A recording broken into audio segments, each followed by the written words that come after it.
17 বছর দীর্ঘ নির্বাসন কাটিয়ে লন্ডনের জীবন ছেড়ে দেশে ফেরেন তারেক রহমান। হাসপাতালে প্রিয়তমা মা আর অপেক্ষায় কোটি মানুষ।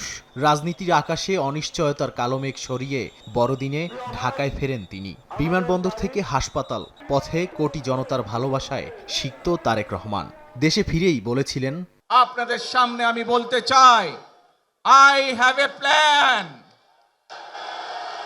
For the people of my country, for my country.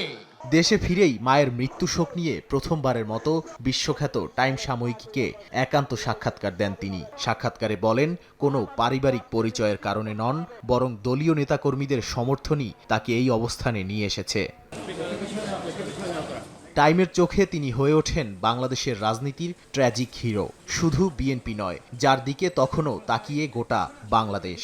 প্রতিবেদনে বলা হয়, এই শোকের মধ্যেও তিনি নিজেকে আবদ্ধ করেন একটি বৃহত্তর জাতীয় দায়িত্বে। 24-এর ছাত্র জনতার অভ্যুত্থানে শেখ হাসিনা সরকার বিদায় নিলে দেশ জুড়ে সৃষ্ট অরাজকতা রুখতে লন্ডন থেকে তারেক রহমান দেন সংযত থাকার বার্তা। তারপর সব অনিশ্চয়তা কাটিয়ে জাতীয় নির্বাচনে তার দলের ভূমিধস বিজয়ের পর হলেন প্রধানমন্ত্রী।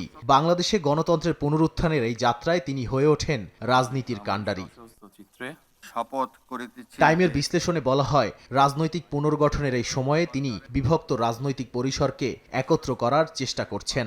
নির্বাচনের মাত্র কয়েক মাসের মধ্যেই আন্তর্জাতিক অঙ্গনে তার প্রভাব দ্রুত বাড়তে থাকে এবং নীতি নির্ধারণে তার অবস্থানে গুরুত্বপূর্ণ হয়ে ওঠেন।